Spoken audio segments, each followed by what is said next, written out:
Hello, everyone. I've been inspired by the words of Myles Monroe, who provided tools to, and I quote, not just watch things change, but make things change for the better, unquote. As leaders, we have work to do, especially in a situation where there is no blueprint and there is a general debate on what our options are. So I have been asked by my team to share some thoughts with you, which I hope will galvanize us all into action to use our various lines of influence not to allow the current crisis we find ourselves in to, and I quote again, change our course, but rather let our choices change our course, unquote. So doing nothing is not an option. This is about what must happen in all our organizations and society at large if we are to find the courage to survive the most difficult and frightening challenge facing us today. As Tony Page and Godwin put it, our situation poses a challenge. Many of us have been watching television and the social media and getting frustrated when we see people not observing the protocols. And I quote, "We are under threat and we've got to move quickly if we are to survive," unquote. But the tragedy is that some people don't just get it. It is as though we are in a dream. You shout, "The building is on fire, get out!" But no one reacts or seems to hear you. Or they stand up slowly and just sit down again. Hey! So as HR practitioners and as leaders, we must understand that how we handle the choices open to us will influence what happens in the lives of those who are invested in our visions. So the first question I like to ask ourselves is that what should we do about our team members, our staff, our main stakeholders, our biggest assets when our revenue streams are dried up? How do we take care of our staff costs? And it is clear that for us SMEs, this is a big issue.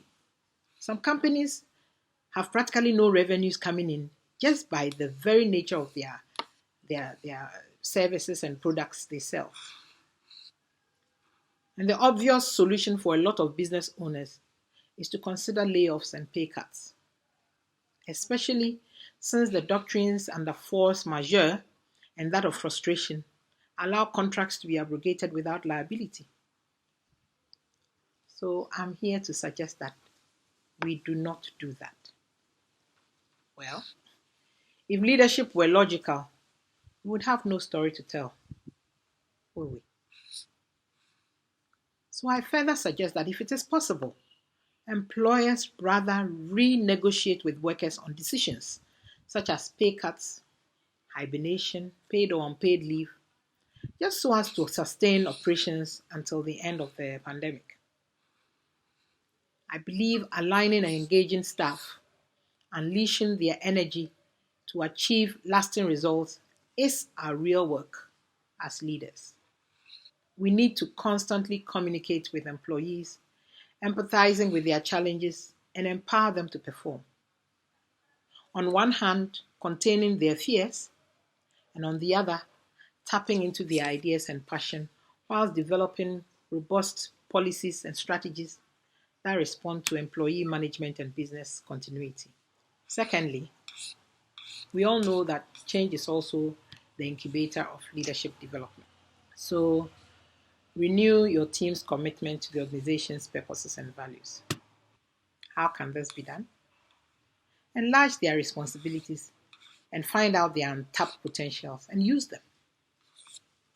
Provide the necessary logistical resources required to do agile work and ensure deliverables are achieved.